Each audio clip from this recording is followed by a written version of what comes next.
This is so clear to me because I'm essentially rebuilding my business. So this is very, very clear. What I did, first of all, I did a belief assessment. I'm like, in order to build and be 10 feet tall and bulletproof and have that posture that I need to go out and recruit the most incredible team that I've ever had, all right, is that I need to do a belief assessment in here. What are my belief in the products out of a 10? What are my belief in the company out of a 10? In the comp plan, my belief in myself, in network marketing, and my belief in myself doing network marketing. This is the greatest assessment tool. I've relaunched some leaders. This is where we started, was with that. Because I'm like, if you are at a 5 out of 10, a 7 out of 10, that's where you need to go to work. Because guess what? If you're not 10 feet tall and bulletproof, people know that. Welcome to MLM Nation, a podcast of leaders, by leaders, for leaders, hosted by Simon Chan. He's built a team of over 200,000 and is now a full-time MLM coach and trainer. So if you're ready to level up your business, join us now. Let's do this. MLM Nation, this is Simon Chan. I'm fired up to bring our special guest today with Lisa Wolny. Hey, Lisa, are you ready to make it happen? Of course I'm ready to make it happen, Simon. I'm always ready to make it happen. Come on, we're doers. We're doers, right? That's right. And talk about doers. We're using a new platform here. Lisa and I spent 10 minutes to figure it out, but we are doers, and leaders always find a way. And Lisa, yep, it took her 10 minutes to find out, to get the speaker to hear my voice, but we made it happen. So for those who don't know Lisa, she's owned several businesses from the age of 21. She got started in network marketing in 1999, and that's where she learned the skills of selling and how MLM really works. Then she took a break from the industry, but then after 4 years of saying no, and it was an emphatic no, I don't want to do it again, she finally got back into it in 2011, after she hit rock bottom. She hit six figures, and then when she started working, hit six figures in 13 months, and built a team of over 17,000 customers while working the business as a mom raising two babies and two busy teenagers. Just recently, Lisa took another 5-year break to work on other projects. Wow, this is the coolest part, and that's why when I connected her, I want her to be on the show. She still enjoyed a residual income from her efforts from before. But lately, she got inspired again, now is back working at her business again. She's earned over 7 figures in lifetime commissions and has won numerous awards from her company. Anyway, Lisa, welcome to MLM Nation, but take us back in time, back to 1999. How did you get started in network marketing? Oh my gosh, that is like going back so far, but it's really where it all began. And I just want to say thank you so much, Simon, for having me on today. And even though we got through the glitches, it's all great. It's a real honor to be here. So when I go back, I had like 2 babies. That's when because I have 11 years between my older kids and my younger kids. And it was back when my older ones were little. And I was invited to this cooking show, like it was direct sales, right? So a home party. And I went with my mom. I grew up on a farm, so I went with my mom and I said, sure, I'm bored, let's go. And we grew up cooking. I love cooking, and living on a farm, you had to learn how to cook. So I was just amazed by this woman. She was selling these cooking tools, and she was talking and making some recipes, and everybody was laughing and having fun. And here I was, a stay-at-home mom. And I mean, of course, I had owned all these businesses and stuff, and I didn't work for many people, for a salary. I just wasn't cut out for that. But I saw something, and she invited people. She said, hey, you know what? Like, you can do this too. And I thought, ding, ding, ding, ding, ding. Okay, this looks really fun. And these tools are awesome. And I'm going to try this. And so I went home and I told my husband I ordered all this stuff and that I was going to do it. And I just needed to get out of the house, right? Like, so many people just need to get out of the house. And that's honestly, over the course of the next 4 years, I went in. I love people, so I didn't have a problem talking to people. That's never been the issue. But I did 275 live kitchen shows over the course of the next 4 years.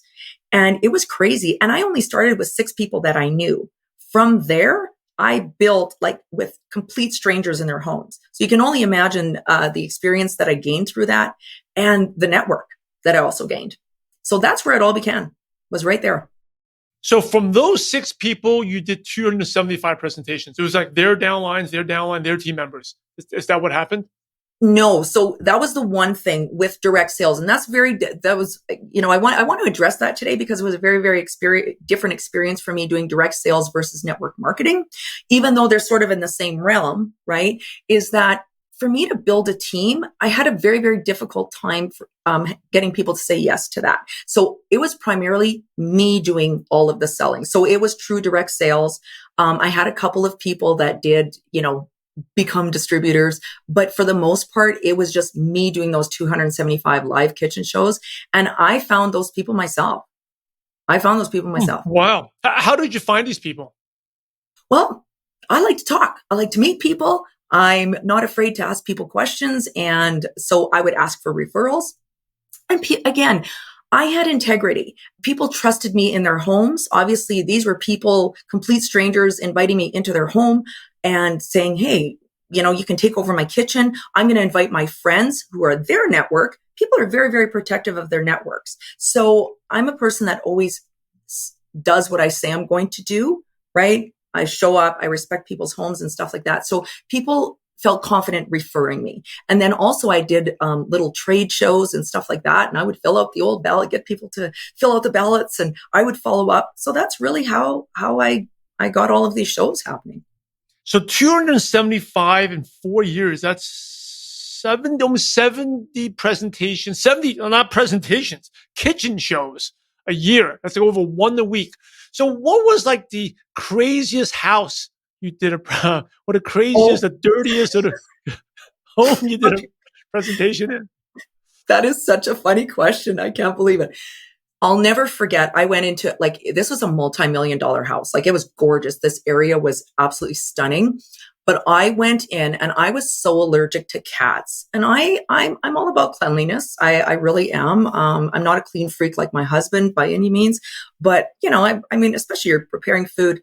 And I could not believe she had all of these cats and they were crawling all over the counter. And trust me, I'm a huge cat lover now. We actually have a cat.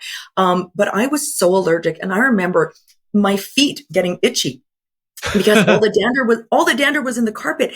And I remember just feeling itchy all the way up my entire body. But you got to stay professional, right? So this whole time I'm chopping, I'm doing all of these things. And I'm like, oh my God, my eyes are swelling up. I'm getting all stuffed up. And I kept looking over at the counter going, we have to serve food. And there's been cats all around this food. To this day, Simon, I have never, ever forgotten that, ever. It was just, it showed me what I never wanted to do with guests in my home. Truly, I just did. There's learning opportunities and everything, but that's really what got me going. Just gave me the confidence to, again, ask complete strangers, right, if they would host me in their homes and, again, show up. But I really built really strong sales skills because this was a sales position at the end of the day. So team building was not what I was focused on. And I never collected residuals at that. I just made really good sales commissions. And that was the difference. And that's why I said no to the next opportunity for 4 years, because they kept talking about this residual income, which really I didn't even know anything about at that time. I had to look up what the word was. But I kept my past experience because, that was a great experience and it was time for me to move on because and this is something you don't know, I actually had a stroke at 30 from a neck manipulation. So that's really ultimately what took me out of that because I had to spend the next 3 years actually recovering and I never should have lived. So that was, I was just so grateful for that opportunity and that time. Learning all of that stuff, meeting all of those people. But then it was for the next 3 years, I really had to take care of myself and my health. And it was because I was so healthy, I didn't die. They said I never, ever, ever should have lived, ever. And so that's where my passion of health and wellness and really being the voice of being proactive with your health, that was my mission and vision. I truly felt, I prayed so hard to God, you saved me from this. You didn't take away my voice, even though the right side of I had a droopy lip. My entire right side was numb. I had to rehabilitate myself. I mean, I had to learn how to pick up a pencil again. I was a very, very active woman, very, very fit. And And that's why we have such a huge gap between our kids as well. Because I was also told I could not have any more children because of the drugs that I was on. So, but it was that experience with all of those people and getting out that gave me the confidence. I had confidence in myself to know that I could pick myself back up again, but that I needed to go into a different direction. And I'm a person of huge faith. I know you are as well. And I'm just like, God, show me the way. Like, what am I supposed to be doing? What am I supposed to be doing now?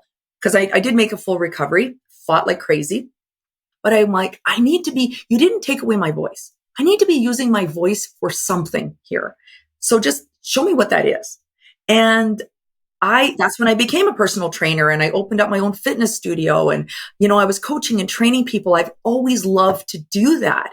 And, I'm just an incredible cheerleader. And I'm like, man, when I put my mind to something, there is no stopping me. Like there is no stopping me. And so it was because when I did my first personal development course, because I was really trying to recover after that traumatic incident, I was introduced to that. And it was that coach that said, you would be a great coach and a great trainer. And so that's when I was introduced to this next product line.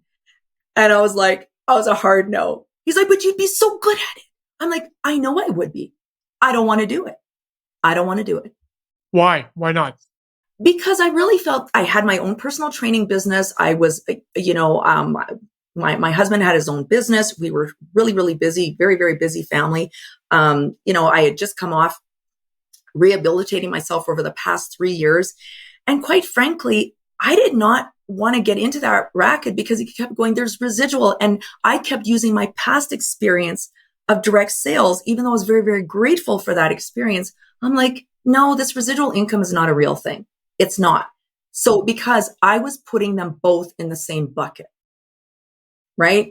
And so my husband, though, he used the products. In fact, I gave away, it wasn't that I didn't believe in the products. I thought they were amazing. And I actually referred so many of my personal training clients to him, to the sponsor, because I didn't want to have anything to do with it.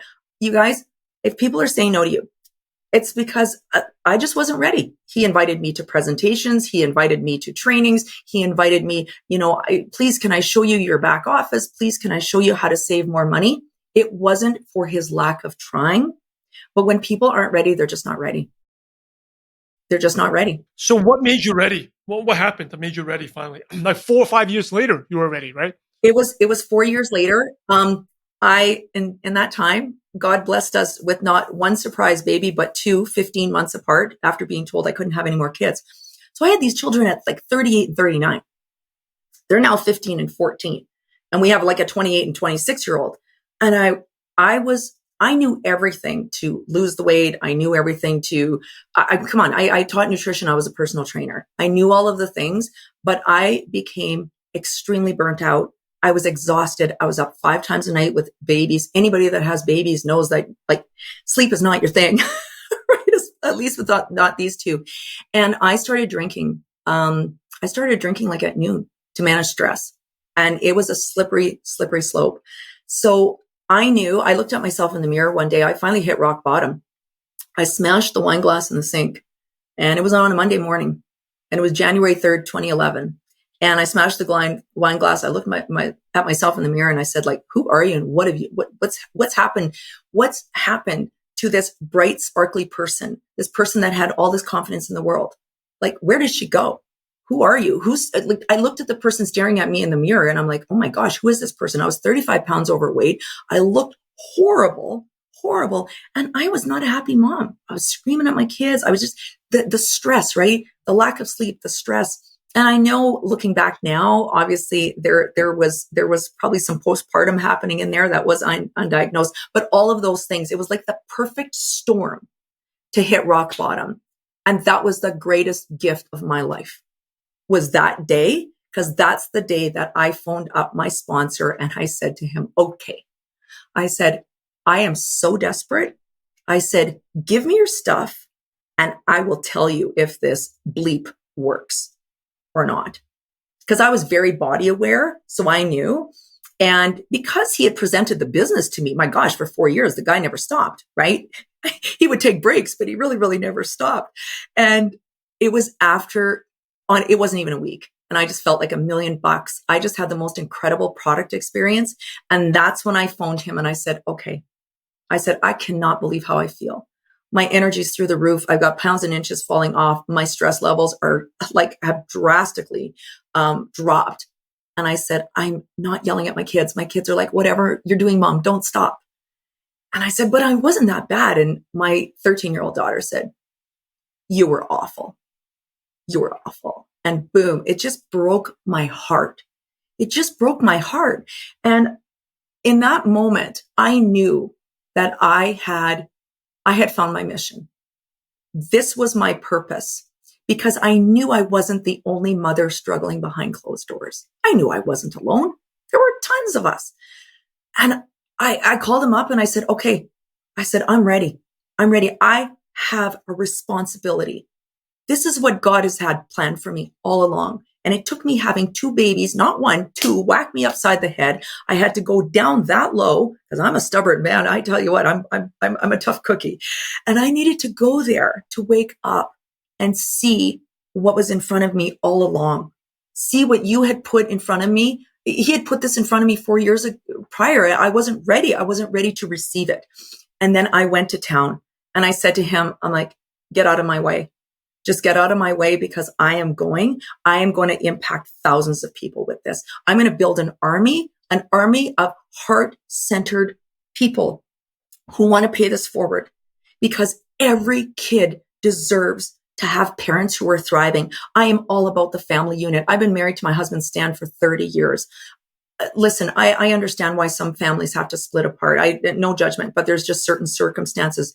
But guess what? Nothing's perfect. But boy, oh boy, if we can get parents thriving and feeling great and, just managing their stress levels and being more energetic to go play with their children and being more attentive parents, like listening because they're not so stressed, right?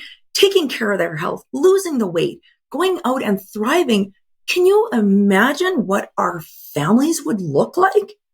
So that just became so clear to me. And I spread that message with as many people as I possibly could. And the ones that I knew were ready to receive it, like I finally was, they came in droves. They came in droves because I led with my heart and I knew the money would follow. And that's how I built. And you know what? I think I shared with you at one point, Simon, that I never had one networker join my team ever. With those over 17,000 customers, I never had one professional networker. I was the one that had the most experience because of my direct sales past. We just poured on our customers. And then I was a business owner. I understood numbers. I understood the power of comp plans. And this one blew me away. I understood the numbers very, very early on. So that's why I went, okay, I can also have business conversations here. I do not have, because duplication, if you want to duplicate and you don't have to have everybody sharing, but you do have to be able to paint the picture for people and be able to get people duplicating in your organization. Even if it's people that are enrolling 3, 4, 5, 10 is like a master recruiter. And so I went to work teaching. We're all teachers here, right? You got to be a teacher. And just pouring on our people and showing what was possible and building community and giving outstanding customer service. That is how we impacted lives. That's what still pays me today. Yeah. And I believe that's where a lot of distributors fall short. They're chasing the money and they're not chasing the retention. They're not taking care of customers the way they should be. Well, give an example of outstanding customer service. So this is funny. People used to tell me, people that just wanted to get things done like this, and trust me, I'm like a mover and shaker. I move like this. But when I'm listening to somebody and they're pouring their heart over me, over their pain points, what is troubling them, what they're looking to achieve, what they need to become a better version of themselves, I'm not looking at how fast can I close this person. You have to be just a phenomenal listener. And here's the thing. I have brought on people that are just killer salespeople. Like these guys are like, oh man, my sales, whatever they might sell. But if especially in my business, okay, because we deal with health. So we're transforming people, and that's very, very personal stuff. That's life-changing stuff. And people share very, very intimate details. So for those people with these experienced salespeople, if they don't have empathy and they're not willing to really listen and understand and connect with that person, and they're just going for a sales quota, sure, you can sell stuff, but you know what? They're not going to have a long-term business here. They're just not. And it's about following up with people, launching people, making sure that they understand, okay, there's certain products, even in our company, that are easy to take. Whatever, you order this, it's easy to take. It doesn't really require any discipline, any instructions. But I really well dealt for many, many years on the body transformation side. That takes a lot of discipline and commitment for somebody. So it really requires that keeping people accountable, checking in with them and supporting them when they're having a tough day. So people used to tell me all the time, you spend too much time with people. You really spend too much time with people. I'm like, don't tell me how much time I should or shouldn't spend with people. Because you know what? I will spend as much time as I need with somebody to help them because I come from this place. The minute I started chasing bigger bonuses and dollars, my husband, God, he's such a wise man. He stopped me one time because we can go off path. Okay. Anybody can go off path. And he stopped me and he said, Lisa, you're on a slippery slope. He said, you're starting to chase money. You need to stop and check yourself at the door. What got you to where you are here is because you have always led with passion and you care for people. Don't forget that. Lead from the heart. Go back to what you do best, and the money will always follow. That's so good. And I mean, I listened to him. I just, but he saw it. And I mean, we need to surround ourselves with people that are actually going to call us on stuff, right? I mean, we're coaching people, but we also need to be coachable, and we need to be able to hear it and take it and go, wow. So that was a big wake up call for me. And that was sort of after a year in, things were moving and shaking and I was just flying. I'm just like, oh my gosh, I had made more money than I had ever made. And he was a very, very successful VP in oil and gas. So, he had a very strong money mindset. He really did. But he just, he stopped me in my tracks. And a best piece of advice ever was that. What was it, your worst moment in network marketing, to the point that maybe you even had doubts about this, but you didn't quit, and instead you became even a better leader? You know what? It never gave me doubts, but it crushed me. And it was just the best lesson ever. Was that, again, it's ego started taking over, right? I was saying, like, you have to understand, I've been at this with this company for 13 years. This was kind of on year 2. Okay. And, you get caught in the excitement and the build, and we were in momentum and all of that stuff. Is that all of a sudden, some of my key leaders, it was just my style of leadership, is that not everybody is going to like you. Not everybody's going to. And they called me on it. And it was just such a bruised, I mean, oh my gosh, I was devastated and my ego was so bruised. And I was just like, yeah, but I'm here for you guys. I'm doing all this stuff. But you know what? I wasn't listening to what they needed. Just because you sponsor somebody does not mean you're their boss. You're not. We're not, right? We have to help support leaders and develop them. And just like raising children, right? We have to just encourage them to fly. And that was the leadership piece that was changed everything for me. And I'm so grateful. I'm so grateful to one leader in particular. And her and I are like best of friends. And trust me, we had a lot of bumps and bruises along the way, but today she's still with me. We are best of friends. We talk every day. And I thank her. I've thanked her so many times, even though I was very, very hurt at the time. I thanked her and said, thank you for having that courageous conversation with me. And I love that. I encourage people to have courageous conversations. Yes, they're tough, But guess what? Those are the ones that change everything. Even if you're having problems in your relationship at home or wherever with a friend, it takes so much courage, but do that, have that, right? Because communication is key. And so many of us are not natural born communicators. That's a skill we have to learn. We have to learn that. So that was definitely, and from that moment on, it was such a huge learning lesson. And guess what? We all came back together and became such a powerful force all together, like all together. But yeah, that was one. And I'm sure many people listening to this, I know many leaders have gone through that because it doesn't come with a leadership manual. We have to learn these skills, right? I was great at sales. I was great at talking to people. I was great at bringing people on, coaching them on products and stuff like that. But I was great at leading my home, raising children. But that's different than leading adults who are, at the end of the day, this is a volunteer army. We're not their boss. We can't fire them. We can't discipline them, right? It really comes down to strong leadership. And so many people don't understand that. And that's what takes them out of the game. But instead of quitting or I just, lick my wounds, but I got over it very, very quickly because I always look and go, okay, what's the lesson in this?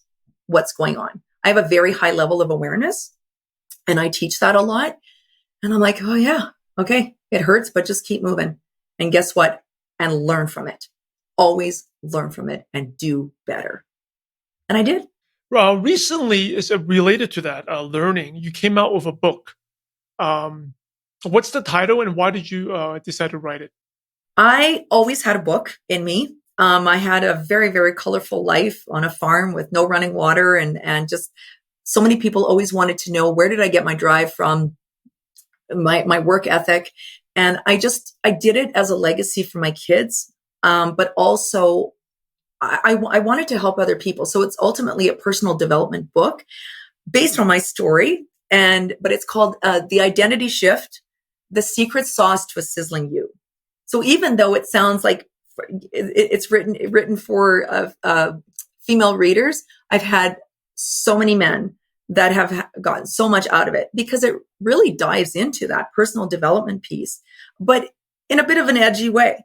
So because there's just, a lot of this information is not new. It's not original. So I have a lot of my personal stories in there, but I also, like, one chapter is called Who Are You in Bed With? And that's ultimately, who are you surrounding yourself with, right? Who do you spend time with every single day? And a lot of people would be like, I've read so many of those. It's like, okay, but have you? You may have, but are you actually putting it into practice? A lot of people read, but they never actually take action. They never put it into practice. I think we have a lot of people that are professional learners and they're just not action takers, right? Because it's uncomfortable. So that was something, and that's why I had a bit of a gap. When I said I was working on different projects, authoring this book was a huge passion project of mine. And I really wanted to become a speaker. I felt with me not losing my voice, that was something I was always destined to do. So I was actually I always maintained my business. But when I say I took a break, okay, a person like me, when you take a break, you're still maintaining your business, but you're just not working at building it. Yeah.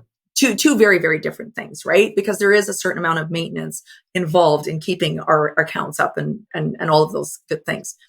But I quickly realized, Simon, that I was invited on a bit of a speaking tour. I went away for 3 weeks. And my youngest son was about, I don't know, gosh, maybe he was 10 at the time. They were 15 months apart, so maybe 10, 11. And I was gone for 3 weeks in hotels. And I was like, oh my gosh, it was the longest 3 weeks of my life. And when I got home, my son was crying so much. And he said, Mom, don't ever leave us like that again. Don't ever. Why were you gone? Right? Because I had always gone to events and stuff like that. So maybe 4 days, 5 days, 3-4 days. But I had never done a long stint like this.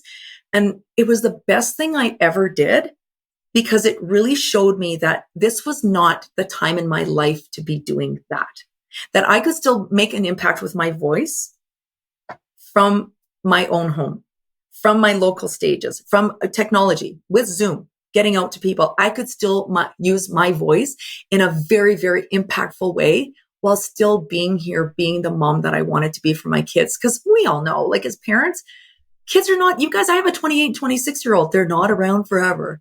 And, God blessed me with these 2 surprise babies. And I went, give your head a shake, Lisa. So I wanted to be there for them. And that was the best decision I ever made. But sometimes we have to go through the process to come up with this clarity. And that's what it did. So I have a course based on my book. I actually just did an 8-week pilot with 31 women, and it's just incredible. So people can actually go onto my website. I'll share that after, but you can download a free copy of the workbook. It's like 120 pages and you'll be working on yourself, and it's for free. I want everybody to have access to this. I really do, because I feel so strongly that if you're stuck, you've got to do the work on yourself. Like it starts there. And it starts getting uncomfortable. So that's ultimately what the book's about, and why I wrote it, and why I was so passionate about getting it out there. Well, you've definitely gone through a lot of identity shifts, including like thinking back to the kitchen with the cats, right? Like if you can do a presentation with cats all over food and you being itchy and you still manage to do it, that builds a lot of the mental toughness of what you can do, right? Like I think most people say they can't do things, yet turning that identity around saying I can instead of I can't. I know one thing you're very good at, because otherwise you wouldn't be on here, is you're very consistent. So how do you stay consistent? What are some routines or things you do to help you maintain consistency? Trust me. Okay. I'm human. I'm like everybody else. Okay. I have moments of consistency. One of the biggest challenges for me is being consistent on social media, but that's sort of a choice, which I've had to make an identity shift around that. But consistency is king. And I'm a doer. One of my superpowers, I would have to say, is my willingness and ability to follow through on what I say I'm going to do. That is, so I actually have a chapter in my book, and it says, are you a sayer or a doer? Because a lot of people can start stuff. Anybody can start anything, right? People start stuff all the time. But do you have it in you to actually complete it or go across the finish line and then keep going? That is what I have in spades. And you know what? I think it has to do with my upbringing, because again, I was raised by the hardest working, poor parents farming in Northern Alberta. And the work ethic that I got, like there was no stopping. You couldn't stop. If you stopped, you starved. Our livelihood depended on it. So again, I saw that. So with the work ethic, I knew that the secret sauce was in the completion. It's not in the starting something. It's in the completion. And here's another thing too. So many people say to me, it's like, oh my gosh, I can't believe, like, look at that. You published a book. You authored and published a book. I'm like, yeah, but I said I was going to. And okay, it took me like 3 years from start to finish. But at the end of the day, I finished it. Right. And it's not always the timeline, because sometimes things get in the way. Life gets in the way. My gosh, life happens all the time. It's not going to go anywhere. Right. We're all lifing, as I call it, every single time. But I'm so clear in my goals and why I'm doing that. I think too, people, they don't have clarity on their why, Simon. They just make these, oh, well, I'm going to do this. And that's part of what I coach so well on, is getting people down to the core of their why, because it's the driver. Because trust me, the honeymoon phase, it fizzles out, and it fizzles out fast. And then it's like, oh, on to the next best thing. Oh, on to the next best thing. And then it's very, very deflating if that becomes the habit, right? That lack of consistency. And that is consistency, because if you're a consistent quitter, that becomes your identity. The consistent quitter. Yeah. Okay. So, we have the consistent starters, and then we have the consistent quitters. And so I want to challenge everybody to be consistent at completion. Like we know, even writing lists, like we know how great it feels. We get a hit of dopamine when we actually check off the entire list. Like, come on. I just redid my entire office. Like nothing feels so good. Like I'm creating a clearing here because I'm ready to go. Like I am rebuilding. I am focused. I am ready to go. And I did all the legwork because I know from experience what it takes to get here, to get into the right mental space. But people say to me all the time, it's like, oh my gosh, you said you were going to do that and you did. I'm like, what did you think I was going to do? Of course I was going to complete it. And sometimes we do end projects because they're not serving us. So it's okay to quit things when they're not taking us in the right path, right? So, because sometimes people keep going and going and going. And it's like, okay, listen, maybe it's okay. It's okay to stop things that aren't right in this season. It's okay. But some people are, again, just serial quitters all the time, right? So there is a difference between the two. I kind of, because of my ability to assess and look at things with an open mind, right? I can go, okay, is this still the right call for me at this point in my life based on what's going on here? You've been amazing, Lisa. Thank you so much for sharing. As we go towards the end of the show, some really quick questions to pick your brain, and these can be one word or one sentence. Okay, really quick. Okay. First one is, what is one of your favorite success quotes that motivates you? Oh my gosh. It's like, well, Jennifer Lee, and I have it on my wall. It's be fearless in the pursuit of what sets your soul on fire. What is one habit that's helped you become successful? One habit is walking every single day. I did 5 million steps last year. What's the best piece of advice you ever received?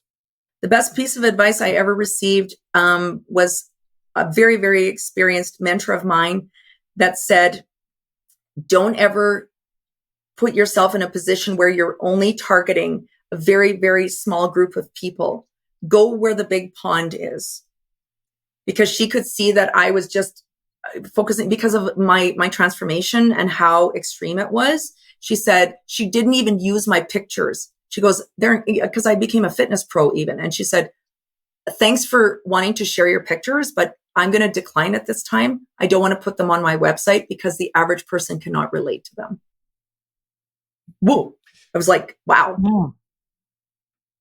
What's your favorite prospecting tool? So say someone's interested. What do? Do you send a video? Do you get on the phone? Do you do Zoom? What do you like to do? My favorite prospecting tool is getting on Zoom. My favorite is belly to belly, person to person, but I get them in person if they're not, in my home city. I get them on Zoom as quickly as possible because video is the fastest way to connect with somebody and build trust. Aside from your book, what are 2 or 3 other books you could recommend? Okay. So if I'm starting coaching somebody, they're brand new to network marketing, they've never really done a whole lot of personal development, I'm actually going to hold it up because I think it's so important. Somebody shared this book with me, and most people are familiar with Jim Rohn, Chris Widener, The 12 Pillars. It's a small read. It's great. It's great on Audible. Oh my gosh. I think this is the best thing to launch somebody with. I think I read it once a year. In fact, I keep the 12 pillars on my whiteboard, and this one, look at, this is what I have the most tabs in. The one thing, cause I'm called the most productive squirrel on the planet, and I need to focus in. And this one thing, really helped me get focused and completing things, and made me realize how many times I get sniped, and not just myself, how many people get sniped in a day, and it disrupts their workflow just by different things. So that was such an eye opener for me. And I highly recommend those 2 books. And here's the last question, the $1 million question. You ready? I'm ready. So imagine you had to start all over again and you knew no one. So you didn't know your husband, didn't know your kids, but you had all your current knowledge, skills, and wisdom. What's the first thing you do or the first place you go to build a network marketing business from scratch? Oh gosh, I love this. Okay, so I'm going to actually, because this is going to be a bit of a coaching. Okay, so most people will go and run and go, oh my gosh, I got to learn everything about social media. This is so clear to me because I'm essentially rebuilding my business. So this is very, very clear. What I did, first of all, I did a belief assessment. I'm like, in order to build and be 10 feet tall and bulletproof and have that posture that I need to go out and recruit the most incredible team that I've ever had, all right, is that I need to do a belief assessment in here. What are my belief in the products out of a 10? What are my belief in the company out of a 10? In the comp plan, my belief in myself, in network marketing, and my belief in myself doing network marketing. This is the greatest assessment tool. I've relaunched some leaders. This is where we started, was with that. Because I'm like, if you are at a 5 out of 10, a 7 out of 10, that's where you need to go to work. Because guess what? If you're not 10 feet tall and bulletproof, people know that. You have to go to work on that. Okay. And then you got to go through the action cycle. And this is part of my book. You've got to decide, visualize, believe, plan, and execute. So here's the thing. Most people know how to visualize. They, okay, they believe in themselves. They want to do this. Okay, they've got a plan. They've executed in the past, or maybe they've executed on something. But the most important one, Simon, and that's what changed everything for me, is I made the decision. I made the decision to go back in with 2 feet. That is where I believe the missing piece is for people. Is they're thinking about it, but they still got 1 foot in the dock and 1 foot in the boat. And then they're spreading their legs, and pretty soon they're swimming with the ducks. People need to go 2 feet in and make a decision. And that's what I did many, many months ago. And boom, it's amazing how my business is building already. All right. And then the last thing is, when you got to evaluate your confidence and energy number. It's so huge. Like, if you're going to go out prospecting, meeting people, I don't care whether it's on social media or, you're going to go to a ball game or go to the grocery store or where you choose to go prospecting. If you've got your head down and you lack confidence and your energy is an all-time low, you have to become an attraction magnet. That's your job before you get started. You got to work on, am I an attraction magnet? And if you're not, you got to figure out, okay, what do I do to get my energy score up? Guess what? Like I said, get your health, get your body in check, right? Get off the booze, start going for a walk, start drinking more water, hit the gym, get your energy levels up. Do that before you start prospecting. Because man, you can burn a lot of leads by not getting yourself up there. That's what you need to do first. Set yourself up, man, and you will be on fire. You'll be on fire and you'll just be an attraction magnet. I don't care where you decide to go prospect. That is awesome. That is one of the best answers to that question in over 800 plus interviews. Because what was the thing you called decide, visualize, believe, and execute? What's that cycle called? So it's called the action cycle, because I have a whole chapter on action. Okay. And I teach this. Actually, my company just asked me to teach this to the top leadership group, is that you have to decide, then you have to visualize, right? We have to have a vision. We got to know where we're going and why we're going there. We have to believe. We have to believe it's possible, right? It's like, believe in ourselves, believe it's possible. We have to plan. We have to plan, and then we have to execute. So many people know how to do all these things, especially seasoned leaders, because I know a lot of people that are having to rebuild. I'm not the only one. We've gone through a tough season in network marketing with many, many companies, right? With what's going on and with COVID and events changing and stuff like that. I don't have to share that. People know that. But here's the thing, is that I know that network marketing is still king. It's what gives me the lifestyle that I love, the flexibility, right? I am still getting paid. My gosh, over 6 figures in residual income after taking so many years off. That's power. That's power. And anybody can go and sell something for a commission. Anybody can do that. I could go and do that anywhere. I could start up another painting company. I had a very successful painting company. I could do that. But guess what? Then I'm trading time for money, even when I'm leveraging. I don't want to have to deal with employees. I don't want to have to deal with all that. Like, network marketing is, I truly believe it just allows me and so many others to live the lifestyle around our families with just flexibility and with unlimited cap. We can build it as big or whatever size we want to, right? Nobody's stopping us. Only we're stopping us. It's us. It comes down to us at the end of the day. Not your company, not your upline, not your leaders. Again, because we can always rebuild and bring on more people. There's always going to be attrition, and anybody who thinks that there's not, you're fooling yourself. Okay. Just take a real check here. But we can do this. People, there's such opportunity here, but know that you need to build the skills as well. It doesn't fall from the sky, and it requires hard work. But anything worth having is hard. It requires work. Hey, thank you so much. Hey, I love the action cycle, and ML Nation, stay tuned for the recap after this. I'm going to talk a little bit more about that. I think that's what a lot of people are missing. You always know what to do, the technical, but unless you do what Lisa just shared, working on the beliefs and the action cycle, none of the skills matters. But at the same time, if you have that belief and action cycle, you're going to go out. All the opportunities are there. You're going to go see it. Anyway, Lisa, you've been amazing. We've gone way over than I expected, but you've been awesome. Thank you so much. What's the best way our listeners can connect with you? You know what? I think the easiest is I'm on Facebook Messenger and Instagram, so you can fire me off a message. You can also go onto my website. If you wanted to purchase a copy of the book, it's only found on my website, lisawolny.com, or you can get it on Audible. It's on Audible and Spotify. All right. I really have a great recording of that for everybody. And go and download the free workbook. So, or you can email me at lisawolny@shaw.ca. So there's many, many different ways. And I'd love to hear from people. And Simon, thank you so much again for having me. I really appreciate it. You're welcome. Hey, ML Nation, you're the average of the 5 people you spend the most time with. And today you may hang out with Lisa Wolny. So keep up the momentum.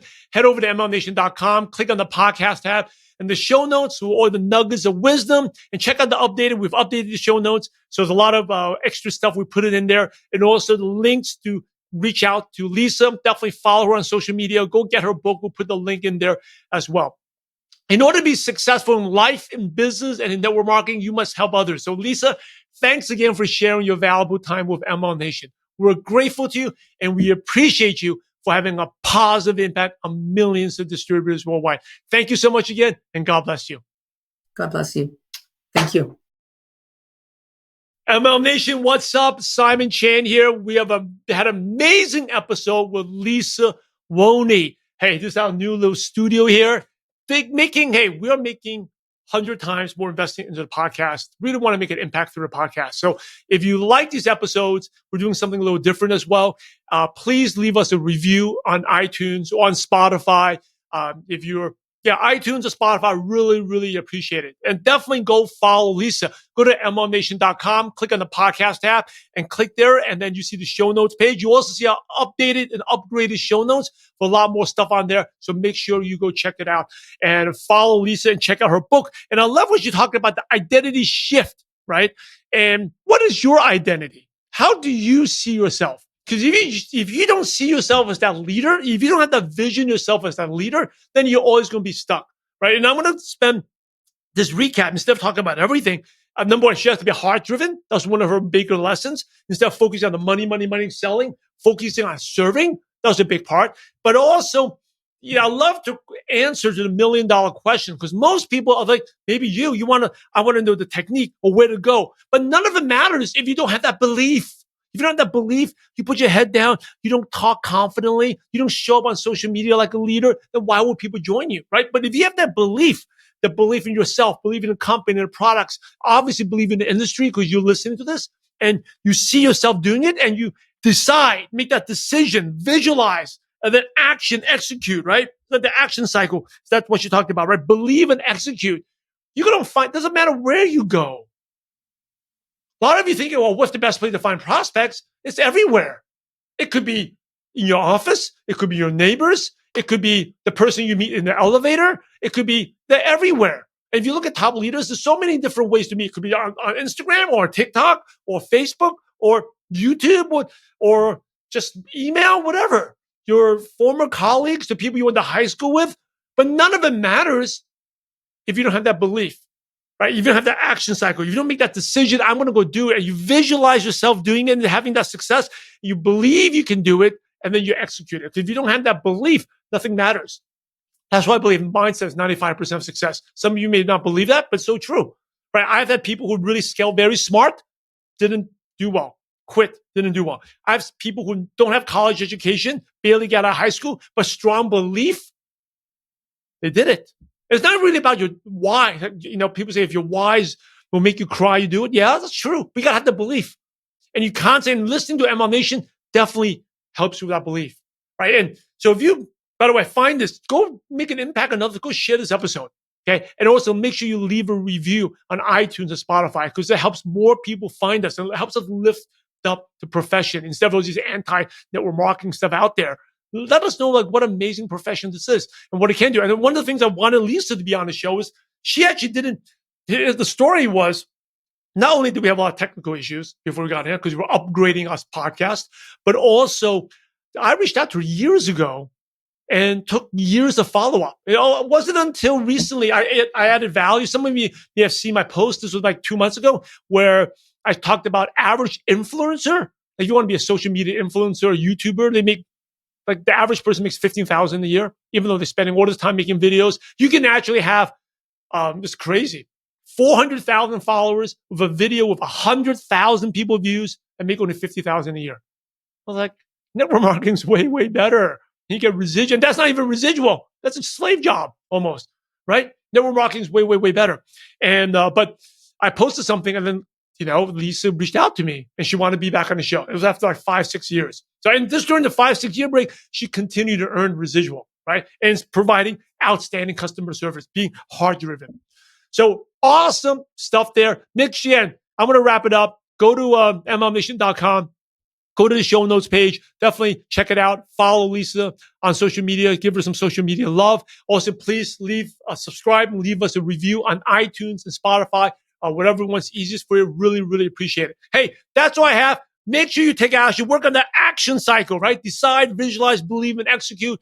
And go out there and have a positive impact on someone's life. God bless you all.